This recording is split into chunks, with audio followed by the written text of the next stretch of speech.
Berkenanlah kami sebagai hamba-hamba-Mu di kerajaan-Nya dalam sukacita penderitaan, agar dapat ikut serta dalam sukacita kebangkitan-Nya. Semoga sukacita yang sama juga dialami oleh umat kami di paroki ini. Pembacaan dari kitab Yesaya. Tuhan Allah telah memberikan kepadaku lidah seorang murid, supaya dengan perkataanku aku dapat memberi semangat baru kepada orang yang letih lesu. Setiap pagi ia mempertajam pendengaranku untuk mendengar seperti seorang murid. Tuhan Allah telah membuka telingaku dan aku tidak berontak, tidak berbaling ke belakang. Aku memberi penungguku kepada orang-orang yang memukuli aku, dan pipiku kepada orang-orang yang mencabuti janggutku. Aku tidak menyembunyikan mukaku ketika aku dinodai dan diludahi. Tetapi Tuhan Allah menolong aku, sebab itu aku tidak mendapat noda. Maka aku meneguhkan hatiku seperti teguhnya gunung batu, karena aku tahu bahwa aku tidak akan mendapat malu. Demikianlah sabda Tuhan.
mencibirkan bibir dan menggelengkan kepala. Mereka bilang ia pasrah kepada Allah. Biarlah Allah yang meluputkannya. Biarlah Allah melepaskannya. Bukankah Allah berkenan kepadanya?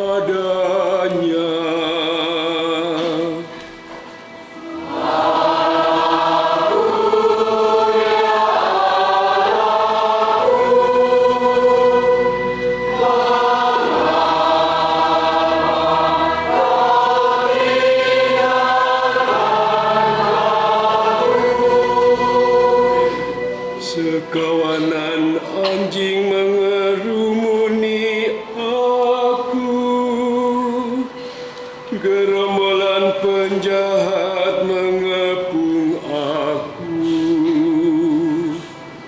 Mereka menusuk tangan dan kakiku,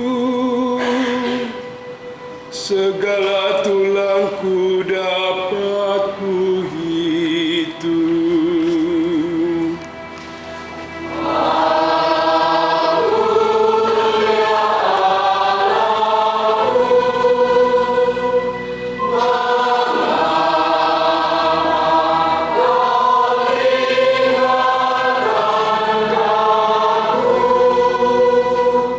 Mereka membagi-bagi pakaianku di antara mereka dan membuang undi atas jubahku. Tetapi Engkau, Tuhan, janganlah jauh.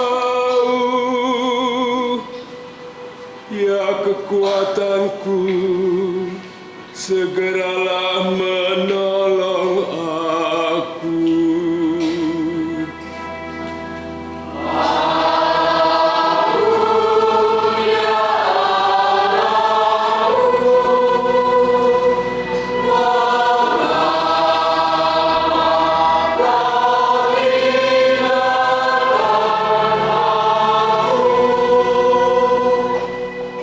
Maka aku akan memasyurkan namamu kepada saudara-saudaraku dan memuji-muji Engkau di tengah jemaat. Hai kamu yang takut akan Tuhan, pujilah Dia. Hai segenap anak cucu Yakub, muliakanlah Dia. Gentara terhadap Dia, hai segenap anak cucu Israel.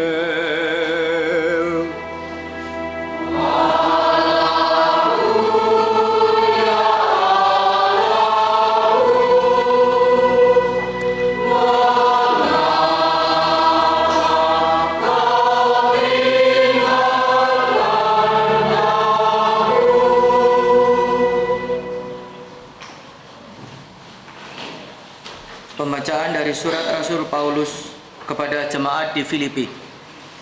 Saudara-saudara, walaupun dalam rupa Allah, Kristus Yesus tidak menganggap kesetaraan dengan Allah itu sebagai milik yang harus dipertahankan. Sebaliknya, Ia telah mengosongkan diri dan mengambil rupa seorang hamba dan menjadi sama dengan manusia.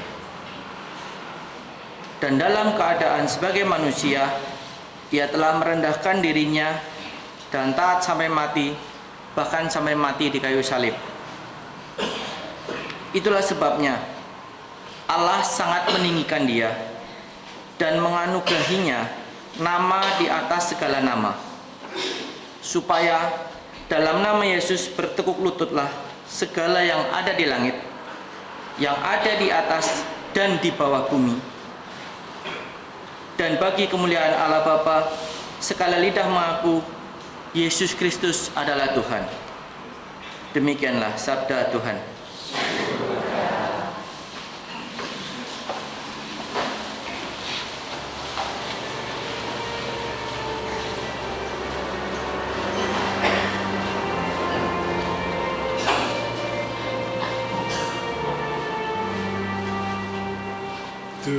Terpujilah Kristus Tuhan, Raja mulia dan kekal.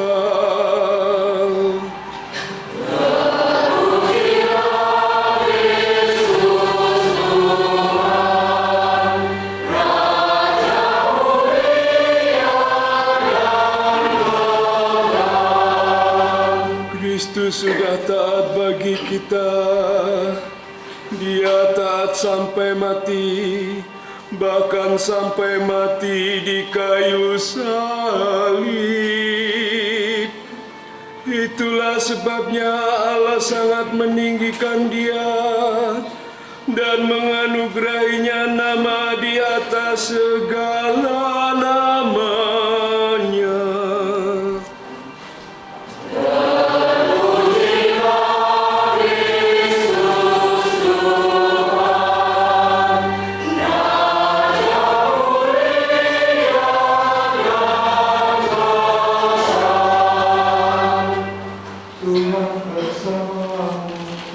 Yesus. Benar. Tetapi atas tuduhan yang diajukan oleh imam-imam kepala dan para pemuka, Yesus tidak memberi jawaban apapun. Maka Pilatus berkata, Apakah engkau tidak mendengar semua tuduhan yang mereka lemparkan kepadamu? Tetapi Yesus tidak menjawab sepatah kata pun, sehingga gubernur sangat heran. Adapun menurut kebiasaan pada hari pesta, gubernur membebaskan salah seorang tahanan sesuai dengan pilihan rakyat. Pada waktu itu, di dalam penjara ada seorang tahanan yang terkenal bernama Barabas. Ketika rakyat berkumpul, Pilatus bertanya, menjadi perhatian kita yang kita dengar dari kitab suci ini. Pertama, dari luar dalam bacaan Injil Matius bab 21, ini pengantar ini saya memberikan beberapa istilah koreksi juga. Yang pertama, kita dengar Yesus menyuruh orang ke sebuah kota di depannya. Daerah itu dekat Betfage. Apa artinya Betfage? Betfage artinya rumah pohon ara, tempat orang mengumpulkan buah-buah pohon ara. Kalau dalam bahasa itu dalam bahasa Ibrani, kalau dalam bahasa Arab, Betfage artinya perkebunan pohon ara. Jadi ada beberapa tempat yang namanya ada bet, itu B E I T, baca bet. Misalnya Betsaida, itu rumah nelayan. Bethesda, itu rumah belas kasih. Bet Karem, rumah anggur, tempat pengirikan pemerasan anggur. Bethlehem, rumah roti, tempat pembuatan roti. Dan Betfage itu artinya rumah pohon ara, tempat orang menampung buah-buah pohon ara. Baik, jelas ya kalau dengar kata bet itu artinya rumah ya, bukan bet bahasa Inggris. Bahasa Inggris bisa jelek, bisa juga tempat tidur kan, tergantung cara melafalkan. Baik, yang kedua, koreksi yang kedua dari buku panduan itu ada dua kekeliruan. Sebetulnya bukan Eli lama sabachthani, Eloi itu dari kata Elohim, artinya Allah. Ya, tapi kenapa dipakai Eli saya tidak tahu, baca saja ya. Tapi supaya tidak menimbulkan keraguan saya menjelaskan Eloi sebetulnya sebenarnya itu Eloi lama sabachthani, Allahku. Ya, dari kata Elohim artinya Allahku. Jelas ya? Jadi yang pegang buku itu sebetulnya ada kurang O. Kemudian yang berikut, koreksi yang berikut dari buku kita itu dikatakan pada bagian terakhir sebelum kita berlutut, dikatakan Yesus berteriak dengan suara nyaring dan menghembuskan nafasnya. Salah. Secara Alkitabiah salah. Yesus itu tidak menghembuskan nafasnya, tapi dia menyerahkan rohnya dalam kitab suci. Yesus itu nggak menghembuskan nafasnya yang terakhir, dia menyerahkan rohnya. Kalau dia tidak menyerahkan, dia nggak akan mati itu. Tetapi dia berseru dengan suara nyaring, lalu dia menyerahkan rohnya. Jelas ya? Supaya koreksi-koreksi jangan kita jalan dalam kesalahan. Tidak, secara Alkitabiah, meskipun ini kisah sengsara, tapi hal-hal yang Alkitabiah kita luruskan supaya Anda tidak salah, tidak gagal paham, tidak gagal mengerti, memahami tentang kitab suci. Jadi dosa saya sudah tertebus. Ya, sudah menjelaskan apa itu Betfage, bukan Eli tapi Eloi, dari kata Elohim. Bukan menghembuskan nafas terakhir. Menghembuskan nafas terakhir itu ya misalnya Romoniko, Vario atau suster, itu menghembuskan nafas terakhir. Tapi Yesus menyerahkan rohnya. Itu kitab suci mencatat itu. Tapi mungkin hemat tempat, jadi pakai menghembuskan nafas terakhir. Ya sudahlah, apa boleh buat itu. Bapak Ibu saudara-saudara sekalian yang terkasih di dalam Tuhan, sebetulnya yang menjadi puncak dari karya keselamatan Allah terpenuhi hari ini di dalam diri Yesus Kristus. Ya, di dalam diri Yesus Kristus. Apa yang dinubuatkan oleh Zakaria, saya baca supaya biar kita tidak apa yang dikatakan oleh Zakaria bab 9 ayat yang ke 9 juga. Di sana dikatakan bahwa hai putri-putri Yerusalem, lihatlah rajamu, karena dia datang dengan menunggang seekor keledai betina, keledai beban. Jadi tidak pernah selama ini orang menunggang keledai. Ya, di sana itu keledai itu hanya dipakai untuk memuat beban. Kenapa? Karena binatang taat, setia. Kalau Anda pergi ke Gunung Sinai di Mesir, di gunung-gunung yang tinggi itu keledai itu bisa. Jadi dia yang membawa beban, entah aqua, entah apapun, ke sana. Orang yang berjualan itu dibawa oleh keledai dan dia pintar. Dia penurut binatang itu, nggak pernah ditunggangi. Tapi nubuat itu dipenuhi hari ini dalam diri Yesus Kristus. Maka orang kenapa bersorak-sorai? Apa yang dinubuatkan oleh Zakaria sedang terpenuhi hari ini.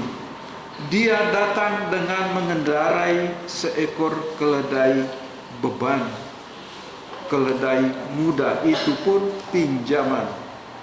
Jadi peristiwa hari ini bukan terjadi pada zaman Yesus, tapi sudah dinubuatkan ribuan tahun yang lalu sebelum Yesus lahir.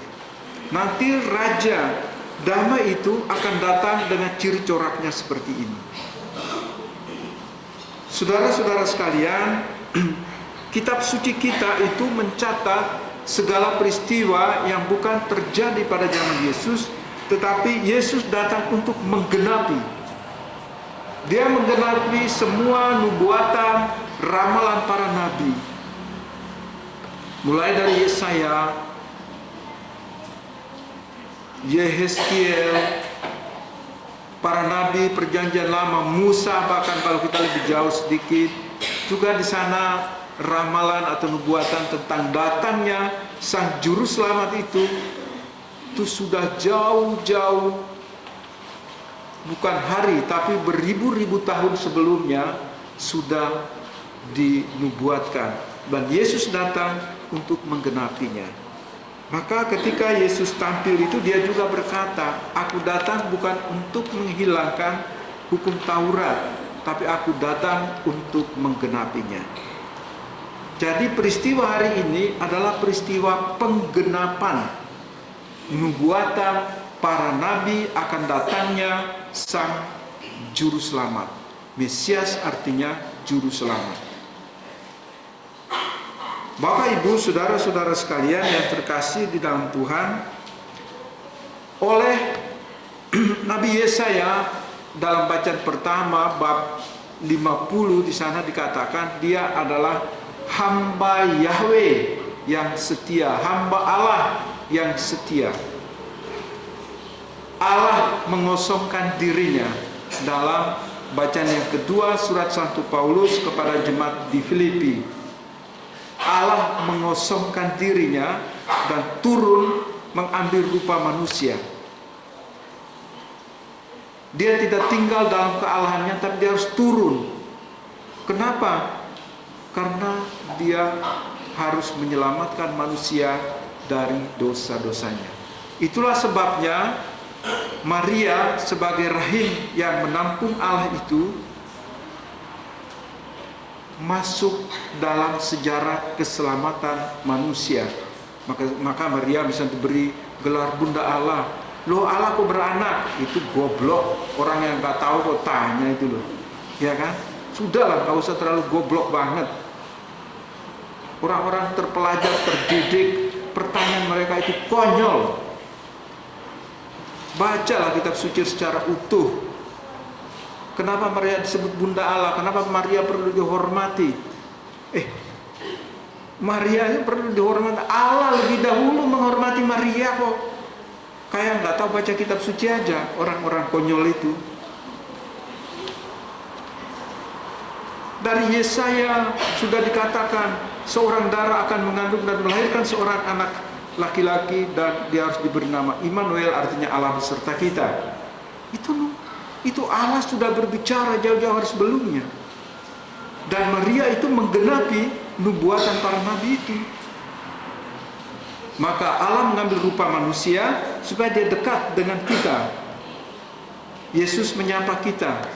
Yang terakhir itu Yohanes Pembaptis. Bagi kita Yohanes itu nabi terakhir. Tidak ada nabi lain. Nabi Perjanjian Lama itu terakhir dengan Yohanes Pembaptis. Setelah itu kan Yesus datang. Maka Yohanes menyuruh murid-muridnya, kamu pergi dan tanya, karena mereka dua membaptis. Yohanes di seberang sini, Yesus di seberang sana. Jadi seperti Yohanes membaptis di seberang sini dan Yesus di seberang, mungkin seberangnya Sukawera ke sana. Lalu Yohanes itu penasaran. Dia suruh, coba kamu pergi, tanya kepada orang itu, apakah dia itu Mesias atau kita harus tunggu Mesias lagi. Lalu murid-murid Yohanes tanya, dan Yesus memberi jawab, pergi dan katakanlah kepada Yohanes apa yang kamu lihat dan kamu dengar. Yang buta melihat, yang tuli mendengar, yang bisu berbicara, yang kusta ditahirkan, sakit disembuhkan, orang mati dihidupkan. Ketika mereka menyampaikan itu kepada Yohanes, Yohanes bilang, ikutilah dia. Maka murid-muridnya mengikuti Yohanes. Salah satu murid Yohanes adalah Andreas. Ya, Andreas. Kemudian menjadi salah satu rasul Yesus itu Andreas. Mereka pergi rame-rame mengikuti Yesus. Karena memang dia itulah. Lalu Yohanes mulai menyingkir karena yang saya wartakan itu, saya bilang membungkuk dan membuka tali kasutnya pun aku tidak layak, dialah itu. Jadi tanda-tanda yang disampaikan oleh Yesus bahwa dia itu betul-betul Allah hanya bisa ditangkap oleh orang-orang sederhana. Hanya bisa dimengerti dan dipahami oleh orang-orang sederhana. Tetapi tidak untuk ahli Taurat dan orang-orang Farisi. Kenapa? Karena mereka merasa Yesus sebagai pesaing. Semakin banyak orang mengikuti dia, ajaran-ajaran dia. Dan para ahli Taurat dan orang Farisi kan merasa bahwa dia disingkirkan. Ini kan kisahnya ini kan, Bapak Ibu sekalian, kisahnya ini kan seperti bersambung ya. Sebetulnya secara Alkitabiah tidak demikian. Tapi sudahlah untuk supaya perayaannya jangan lama, harus seperti itu. Jadi ketika orang-orang seperti kita tadi melambaikan daun-daun palma, membentangkan pakaian, memasuki kota Yerusalem, mereka sedang berkata, nubuatan Zakaria sedang terpenuhi. Para ahli Taurat, orang-orang Farisi, para imam, pemuka-pemuka agama mulai gusar. Lalu apa yang terjadi? Mereka mengatakan sidang. Apa yang harus kita perbuat? Kita akan ditinggal karena pengikut-pengikutnya semakin lama semakin banyak. Lalu kata para imam, Kayafas, dia bilang, adalah lebih baik mengorbankan satu orang daripada seluruh rakyat. Itu hasil musyawarah, hasil sidang. Kalau kita baca kitab suci di bagian yang lain, itu mereka sidang dulu kok. Maka peristiwa pembunuhan Yesus itu 1 minggu kemudian. Perlu ada sidang dulu. Jadi Yesus sudah dengan langkah tegap, ya, dengan kepala terangkat, dengan kaki yang kuat melangkah masuk untuk siap menerima kematiannya. Karena itu memang tujuan. Karya keselamatan harus dilewati dengan jalan itu, tidak ada jalan lain. Andai kata Yesus misalnya seperti misalnya orang-orang yang miring-miring, yang keras itu, dia kan bisa mengerahkan massa untuk demo, untuk apapun ya kan, untuk membela dia. Nah, Yesus tidak butuh belaan. Yesus tidak perlu dibela, dia ini Allah. Ngapain kamu bela-bela? Ngapain kamu saling membunuh untuk membela Yesus? No, itu tujuan kedatangan dia. Yesus bukanlah seperti para nabi. Para nabi dalam kitab suci kita juga nggak ada yang mengumpulkan kekuatan untuk melawan penguasa. Tidak, dia akan hadapi sendiri. Risikonya dia kejar, mereka dikejar-kejar, lari bersembunyi dan sebagainya. Tetapi suara kenabian harus tetap didengungkan. Yesus juga tidak melakukan hal yang sama. Memang Yesus banyak sekali mengkritisi hukum Taurat, ahli-ahli Taurat, orang-orang Farisi. Itu tidak suka karena memang dia mengkritik mereka. Tetapi istilah Yesus, saya datang untuk menggenapi, saya tidak datang untuk menghilangkan hukum Taurat. Bapak, Ibu, saudara-saudara sekalian yang terkasih di dalam Tuhan, peristiwa hari ini nanti akhirnya, tadi kan kita baca kata Nabi, dan nanti dalam Jumat Agung juga Pasio atau kisah sengsara ini dibacakan menurut Injil Yohanes. Itu Yohanes menulis sangat rinci karena dia murid yang sangat dekat dengan Yesus, ya. Jadi itu yang nanti hari Jumat kita akan mendengarkan lagi kisah sengsara itu. Nanti Romo akan masuk lagi ke situ. Oleh karena itu, kalau orang lain boleh berkata Yesus menurut agama mereka, menurut saya sih tidak benar. Ya, orang menamakan Yesus itu Nabi Isa, tidak benar. Yesus bukan Nabi, dia Allah, dia bukan Nabi. Itu berarti yang mereka yakini bukan Yesus. Agama lain boleh mengatakan itu, kita tidak. Jadi jangan kita, oh iya ya, sama itu, memang Nabi Isa, konyol juga kamu. Kamu tahu enggak kisah kelahiran Nabi Isa? Dalam agama lain, Maria itu lahir di bawah pohon kurma.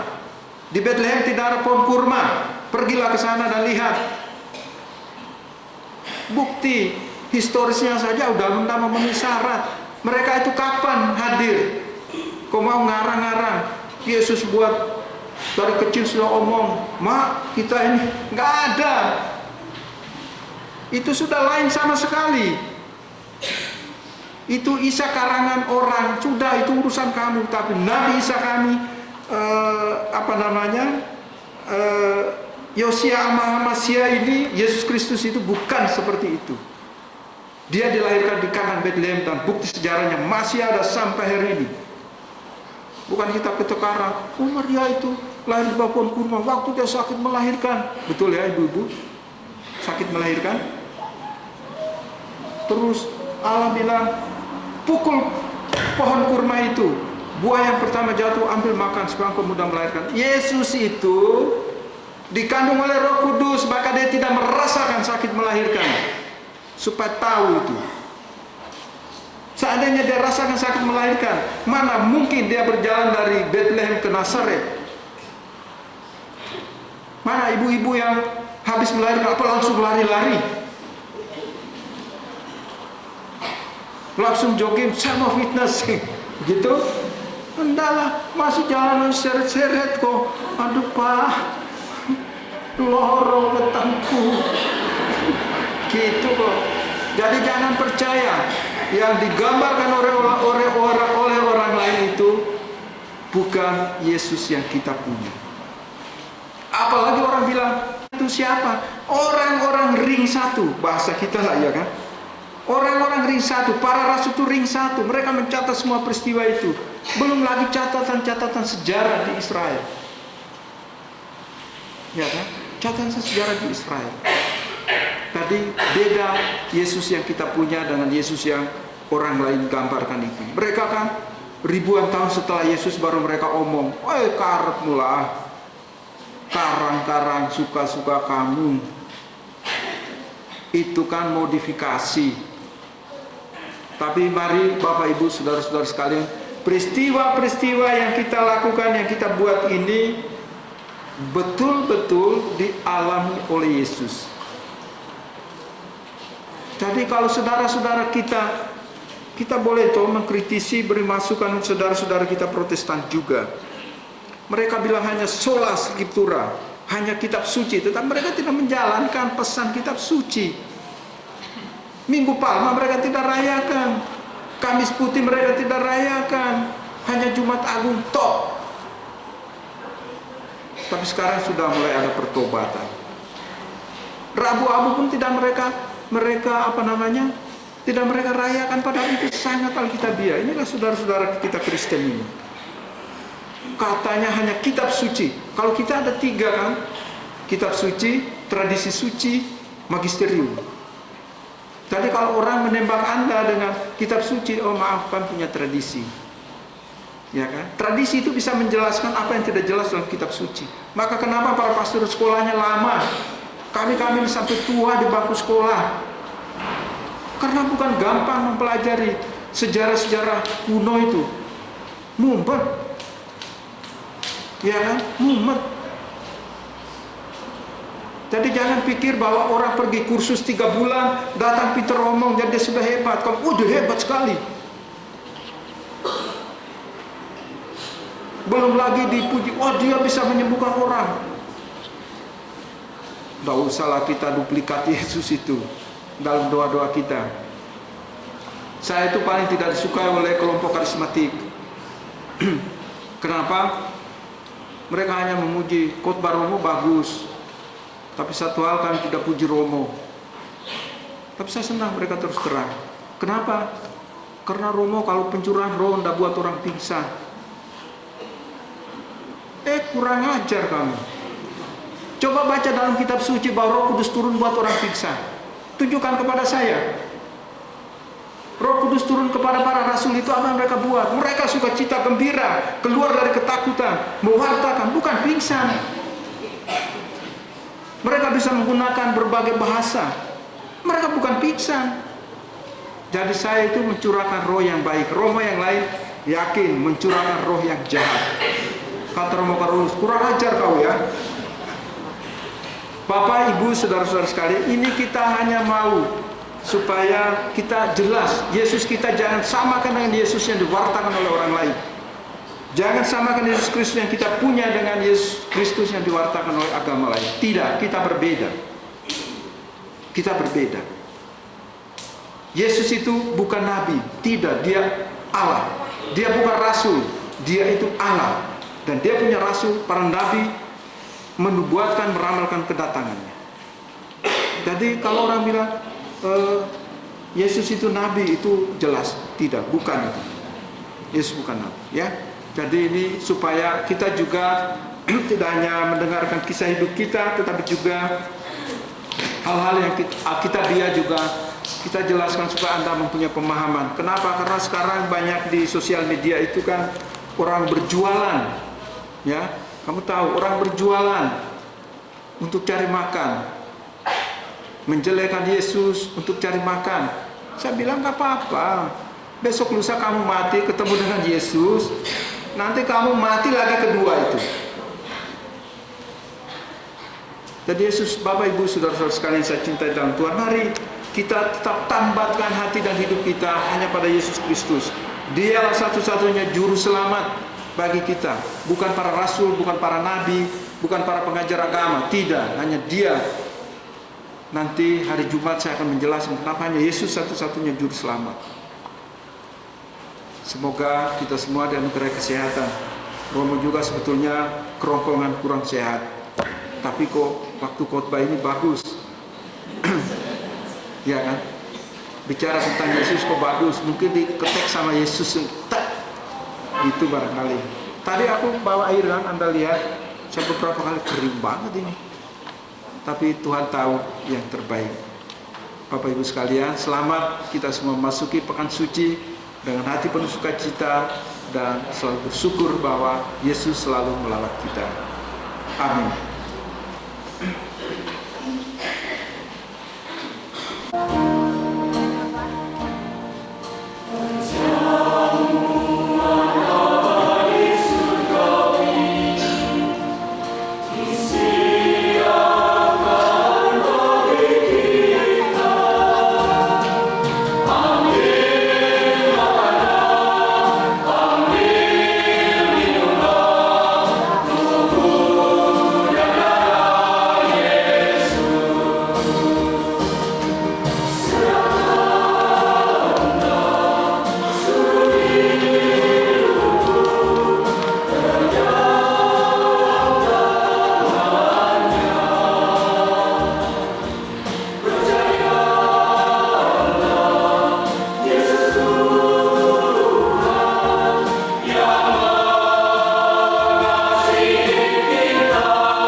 persembahan ini dengan pencurahan roh ini, agar bagi kami menjadi tubuh dan darah Tuhan kami Yesus Kristus.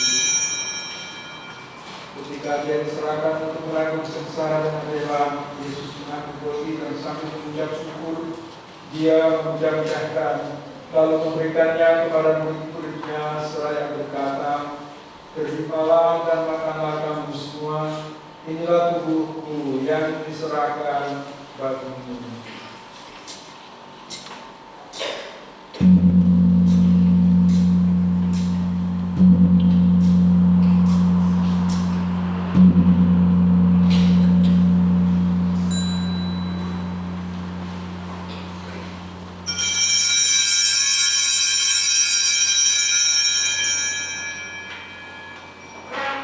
Demikian pula sesudah berjamuan, Yesus mengambil piala, sekali lagi dia mengucap syukur kepada-Nya, memberikannya kepada murid-muridnya seraya berkata, "Terimalah dan minumlah kamu semua, inilah piala darahku, darah perjanjian baru dan kekal, yang ditumpahkan bagimu dan bagi semua orang demi pengampunan dosa. Lakukanlah ini sebagai kenangan akan aku."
Kami bersyukur sebab kami dianggap layak menghadap Engkau dan berbakti kepada-Mu.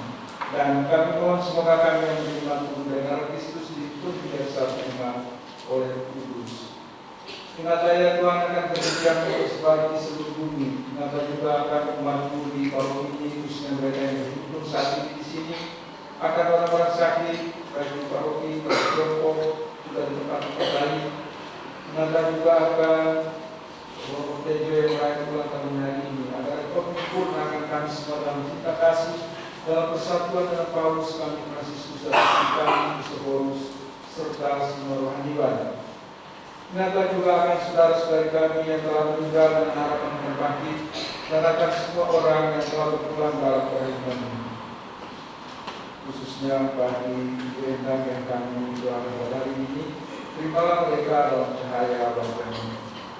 Teman-teman kasihan kami semua, agar kami terima dalam kebahagiaan abadi bersama Santa Karunia Bunda Allah, Sang Yesus Tuhan, para Rasul dan semua orang kudus sepanjang masa yang hidupnya berkenan padamu. Semoga kami pun Engkau perkenankan turut serta memuji dan memuliakan Engkau dengan pengacara Yesus Kristus. Dengan pengacara Dia bersama Dia dan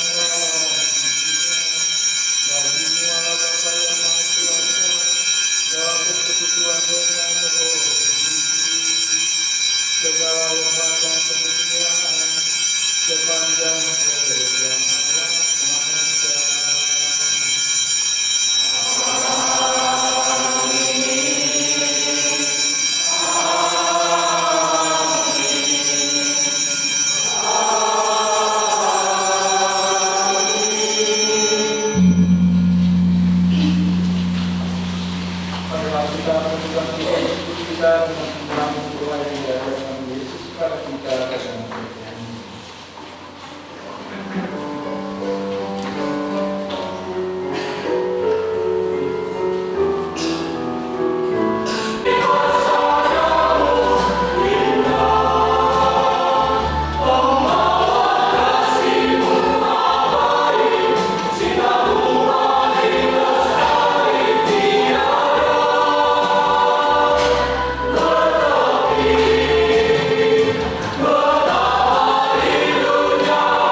Tuhan bersama.